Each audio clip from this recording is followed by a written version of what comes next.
Welcome to the STARS program, seniors taking active roles in society. And now, here's your host, ANITA FINLEY. The dream, now what? Well, you know, when we celebrated our 50 years anniversary, okay, like God inspired us to be able to take that initiative to leave a legacy for the family and for the friends. And so we didn't know what the be. We said, well, it was a work in progress. So the first thing that we came out and said, so we talk about our life, what makes our life a success. And we'll use our life example of how God has brought us through all of the trials and tribulations, all of the challenges, the health issues, business issues. And the book came out very nice because we always been in inspirational and in motivation, and that's actually what. But what you've always been, and I was so excited about it, is Esther. This is your turn, Esther. Esther, but you do everything together, which I think is fabulous. And the story is, and I'd like to just, even though it's not really what makes our life success, talk about how when Mordechai first saw you. I mean, I love that story. That's so romantic. Why don't you just share that? Because I think that was the beginning of a lifelong dream and journey. Right. Thank you. I live in Bronx, and Mayen live in Brooklyn. That's where he. So one Saturday morning, he came to visit Mayen, and we were walking down the street. And then he was coming down with his brother, coming down the street, and he said, so that's all of my dream. Just like that, right? That's like a fairy tale. I didn't know anything. I wasn't looking. I was only 16. So then it happened that my aunt knew his family. They were on the name of this, and then he just stopped and, of course, say, how are you, and meet me. And right away, he invited me to a party that was going to be that night, synagogue. And I said, no, I don't want to go. You know, that was my... You're just a young kid. Of course. But my aunt said, yeah, that'll be nice to meet people. I said, no. She said, yeah. Okay, so he said, please come, it'll be very nice. So I did go that night. And then... he grabbed me and danced all night with me. Did you feel about him immediately the way he felt about you? No. See, but you know, it's a very good thing. I always tell women, make sure the man loves you more. There's something about that, that really helps. Yeah. Okay, well, the story, though, that's the beginning. I grew up. You grew up, right? But loving, and thank God it's the best thing that ever happened. The important thing to know is that she's telling you now the story, but when that was happening, she wouldn't speak one word. She was so shy, She was shy? Wow, did we change her? I'm still shy. But the only thing is that I knew that it was going to be my soulmate. Because my aunt, which she was a clairvoyant, and she was always very faithful to God. She predicted that I was going to meet my soulmate in the next 2 or 3 weeks, and she described me exactly the way she was. So when I saw her, I said to my brother, this is the girl that Aunt Raquel described to me. So he says, no, I'm the oldest brother. I have to get married first. I said, no. So how old were you at that time when you first met her? You were young. I was 17. I mean, that's like ridiculous. Oh, that's why I was. Yeah, that's right. But let's move fast forward, because you have a son, I think, and you have been very successful in business. Not everybody looks at people years later and they say, oh, look what they have. But it was hard work, wasn't it? Persistence, perseverance, faith, and determination. And the best thing that ever happened to us is that we always work together, like you mentioned before.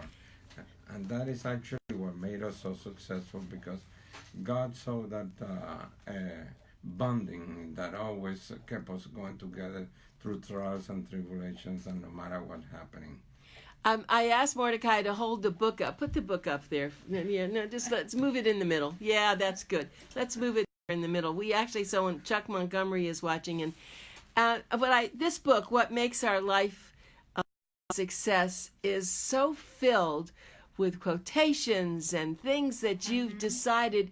It's almost like you're philosophers. You know, you're in business, but then you changed into becoming philosophers because you took your life, all the lessons that you learned, right? That's and correct. what I love about you both is you want to.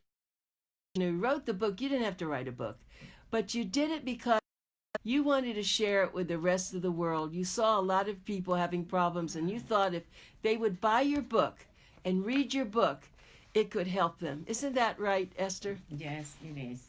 Because it has a lot of good advices, and even if they can see the way that we are together, it's a wonderful thing. Thank God. It's like soulmates that we are. Yeah, it is true. And nowadays, we see a lot of disappointment in people who are together. And if you could, let's talk about some of the things in your book, just like we. Are you seeking happiness, peace, abundance, prosperity, love, and ultimate success in every aspect of your life? Yes! Yeah, of course. Everybody's seeking for that, but not everybody take the initiative to make the effort of going after it. And they have to start, first of all, I would say, believing in God. And, I remember one mentioned when we were talking about the book, he said, so what happened when somebody doesn't believe in God? Does that mean that he's going to be miserable? I said, no, that's a very good question. Okay, we all have the choice, or either to accept our Creator as the guiding force, okay, that actually help us to live our life successful and happy, and to go through everything that we go through. Or you can just go ahead and depend on your own energy and your own wisdom, and tell God, I don't need you, and so you will have your result by doing such a thing. But whenever you elect to first actually work in what I call the perfect triangle of faith and love and happiness, which is, when you join your soulmate or the loved one, you in one side, your soulmate in the other side, but always pointing to God as the guiding force. Somebody asked me if I knew what the meaning of GPS GPS. And I says, of course. So he says, oh yeah, that's what is on the cars that guide your road. Right, the GPS. The GPS. I said, no. That's another GPS. The true GPS is God's personal service. Oh my goodness! Now that's interesting. That's well, you didn't put that in your book that I remember. I believe that. You think it's in there? I don't remember. That'll have to be your next book. That's going to be your next book that you should. That came up afterwards. But so let me ask you a question. But God can appear for different people. There are people who think of God in different ways. So you have to make that very clear. Just because I know that you're of the Jewish faith, but there are other people who see God in a different faith. Yeah, God's the same. But it's all, as far as we're concerned, it's all one God. Whether the Jewish or Christian or Muslim or whatever religion says, or Buddhism, whatever it is, it's all one God. You're talking about a higher power. Higher power, the energy that supplies us with life, as long as we are in this world. And okay, but now we need to really get, I think, into the nitty-gritty of this, because in your book, it talk about, of course, God, but you also talk about things that you did and decisions that you made. And why don't you both think, each individually, think of a decision that you made that really changed your life? And there a lot of decisions, and I could tell you some of the ones that you wrote about. But Esther, what do you think a very big decision that you made besides marrying Mordechai? What were some of the things you had to think about that made a difference for you? Well, one that is not that much, but I wanted to do a bat mitzvah. And that became a real thing for me when I turned 50. You had not had a bat mitzvah. That's very interesting. But years ago, the girls didn't have it. So, on the synagogue, we had a Hebrew class. So, we went there, and I said, I would like to do a bat mitzvah. You know, all of a sudden, I just said it like that. But our cantor took it very seriously. And he said, okay, get ready, we're going to do it. I'm not ready. Said, yes, you're going to do it. And then we talked about it. He said he's going to join me. He had his bar mitzvah, but he did it with me to help me. And it was a wonderful experience. Oh, it was good. And the cantor really great job. Cantor Irving Schulkes, and it was wonderful. Did it take you to prepare to have a bat mitzvah? Like a year. I was going to say, because you had to understand. Yeah. Well, now, very important highlight in your life. And you already had your son. Oh yeah. Yeah, of course. And so he must have been thrilled too. Everybody had a big party, so it was wonderful. Our daughter-in-law Janice and the two granddaughters helped us very much together with everything. I mean, we made a party that it was as big as our wedding. It was so very good, and we invited everybody at the temple as well as all of the That was a real big. That's beautiful. Yeah, now, see, little did I know that you were going to come up with something like that. Because before the show, they said, "What are we going to talk about?" I said, "Don't worry. You have so much to talk about. You don't even have to worry." Okay, Mordechai, it's your turn. Tell me what in your life, what do you think really made a big difference with here you but you didn't start out successful. You worked hard. You had situations. What do you think was great for you in your life? Just one thing. You have so many. Yeah, besides marrying her, she's. I was gonna say. Yeah, no, we already know that. In business, we were able to go from one business to the other. We in the garment industry because that's the business that my father.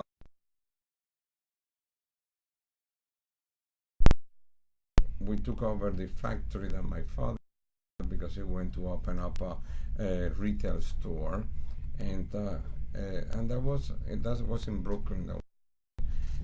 And then my in-laws, her parents, they moved down here to South Florida,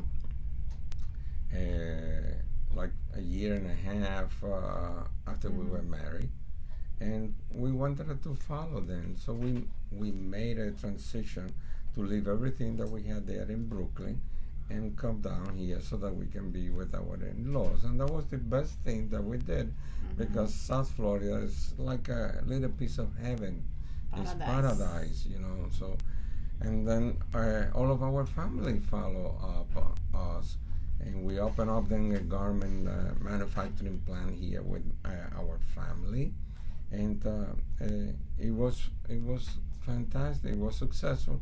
But like in every family, you have then actually differences of opinion that created a lot of resentment, and we had to dissolve that. So then my wife and I, with my aunt Raquel, we started our own business as a manufacturing ladies garment, and we call it Mark's Originals. How do you spell that? Mark Originals. Mark's? Mark, my name. Oh, Mark. Okay. M-A-R-K. Yeah. M-A-R-K-S, Originals. Okay, it was the original design that we designed, I became a designer together with my wife and a pattern maker. And did you know how to do this when you were in New York, the same thing? Or this was all new? No. In New York, we learned how to sew and how to handle every machine that was available. But when we came down over here, while we were in the manufacturing with my father, we decided to go to school to take designing and pattern making. I have to stop you for a minute. You see, and I knew this about you. So it's not a matter of you just get up every day and whatever happens. You made a difference by thinking, what are you going to do? How are you going to get there, right? And that's very important for people to understand about this book. In the book, if you get that, you'll see it wasn't easy. It wasn't casual. It wasn't like you walking down the street. You probably said to Esther, well, Esther, if we want to do this, we have to go to school.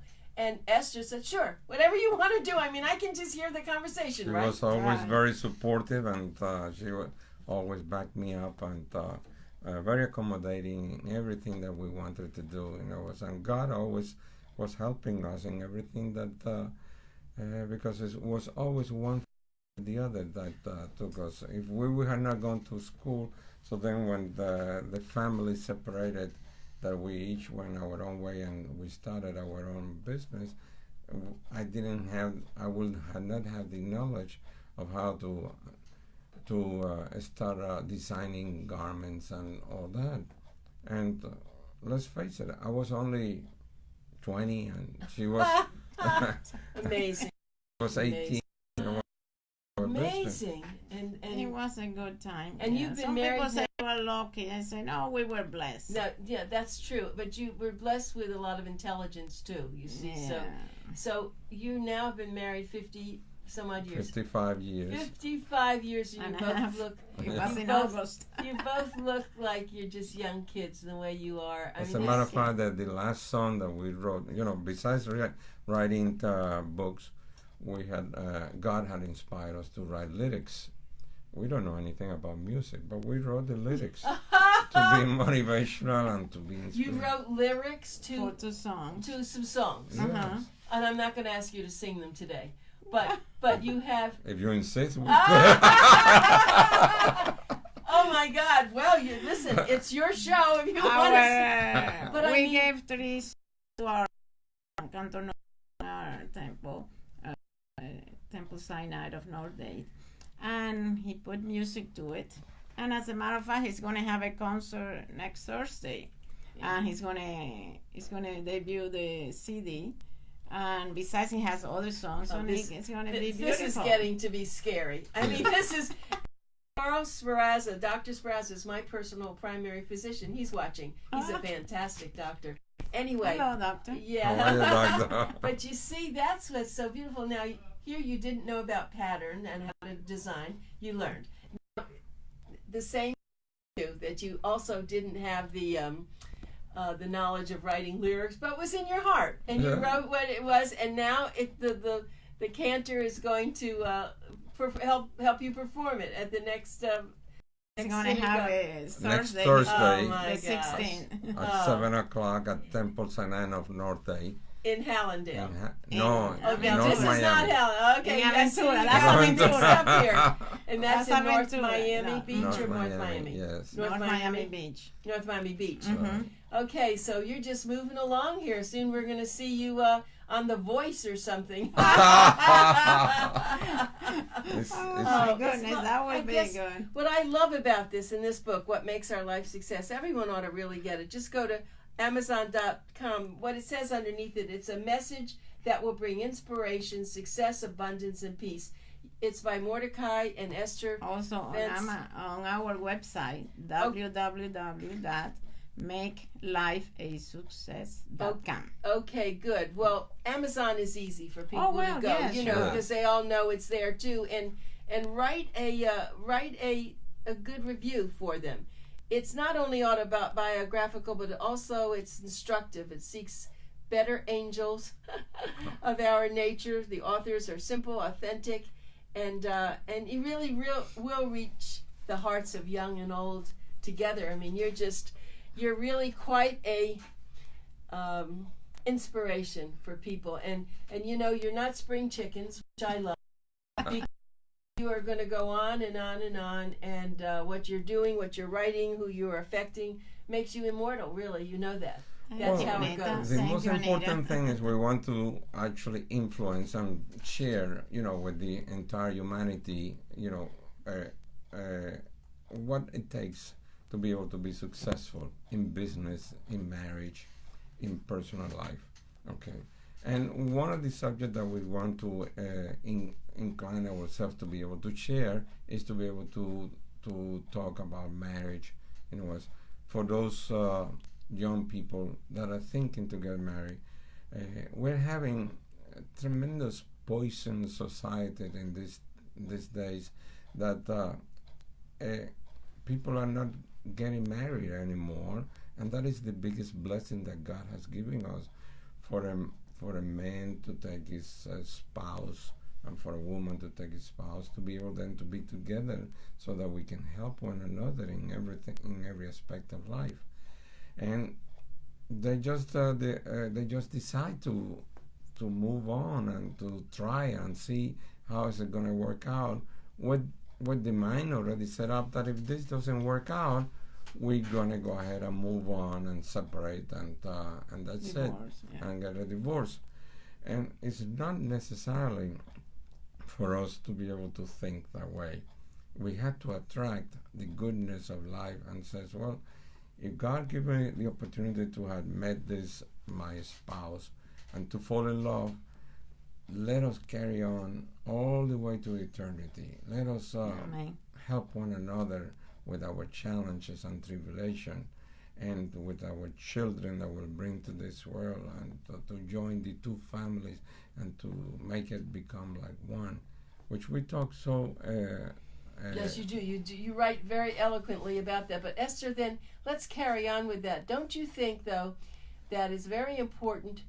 The reason a lot of the millennials and the younger people, they don't see it in their family. You see, if you see love and respect like your son has, then you carry forward. But a lot of them have seen a lot of turmoil, and they're afraid. Yeah. So that's why you're setting an example is really important, that if you have a family, or you're going to have a family, they have to see what you have provided for one another: love, respect, caring, no matter what. It's like two people in one body. By That's example, really the way not it by is. talking. That's right, You know, by the example, exactly. That's it, Esther. And unfortunately, maybe that's what's happened. A lot of people don't have the example. Remember, even when our grandparents and great-grandparents, maybe they weren't the happiest. We never knew that, but they were together and they held the families together. So it's very different today, isn't it? It is. That's so true. It's funny. I was looking at a lot of old albums. I'm sure you have photograph albums of my grandmother, my great-grandmother, and it was a family. I mean, that's what happened. And even though I did get divorced the first time in my life, because I got married when I was 17, but unfortunately I didn't meet the man of my dreams. Okay. But my second husband was married for 43 years, and that was your because soulmate. that was my soulmate. And it happens. Sometimes it's not at the beginning, and until the next one it is. But it was love and respect and admiration and all that, all the things that you profess in your book. Yes. So I really do suggest people buy the book, What Makes Our Life a Success, by Mordechai and Esther Fintz, Fintz. It will help you, whether you have someone in your heart yet, or you're going to, or whatever you do. It's really a blessed book, and it'll keep you going. I know when I first picked it up, before I asked to be able to review it, I thought, well, as everything I do, I kind of go very quickly through it, but I couldn't put it down. I just kept reading and reading and reading. It was so good, and I know people will do that. But Anita, I want to interject something, okay? We do not have to continue doing the same thing that we were shown by our parents or our grandparents that were deteriorated and we didn't see love and affections and communication and compassion.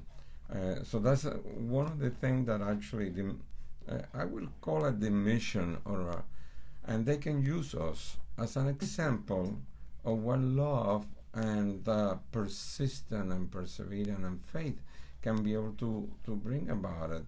So if they didn't see it on their family, they can read the book and see it through our words and change, and says, you know what, I don't have to live a life of agonies and divorce and going through all of those pain and suffering. for my soulmate, or if they already married, okay, they can say, well, yesterday's gone. Okay, today we're going to start a new life. Perfect.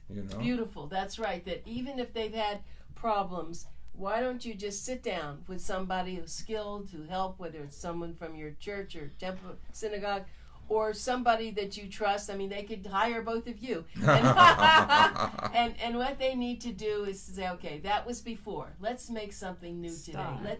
Let's just go. See, I think if you put kindness, love, respect in life, you can make it. And we can't always change the other person. They're going to have certain personalities that are different. But if you interject love, respect, and try to see the good things, I think it will work, don't you? It will, sure. As a matter of fact, I just want to share with the audience, whoever is listening, Steve Harrison, when we met him with Jack Canfield, they saw the book and they read the book and they say, you have such a good material to share. Why don't you put a course there on the internet? Great idea. Okay, and we did, as a matter of fact, we have it. We are working. We're going to be recording that course in the next 4 weeks, so that anybody that is married or anybody that is thinking to get married, they can actually go through. That course is even more deep into the essence and the philosophy of what God wants from our life. Let's call it the nuts and bolts, right? No, I do understand that. So, see, it's wonderful to have both of you decide that. Now, see, all right, you just started with lyrics, and now you did. Now you're going to be doing this training. Well, we're run out of time, but I told you it would go very fast, and you loved it. It did. And I'm so proud to have Mordechai and Esther Fintz. And there is one more thing before. Well, we don't have time. Okay. Sorry. Okay. No, I'm sorry, we don't have time, but you will be on another time, Okay, we have will be another our pleasure. interview Yeah. that's going to be coming up also. So thank you for being here. Thank and you, Thank you for Anita. having It us. was we're going to a go out and have pleasure. breakfast and talk about more about it.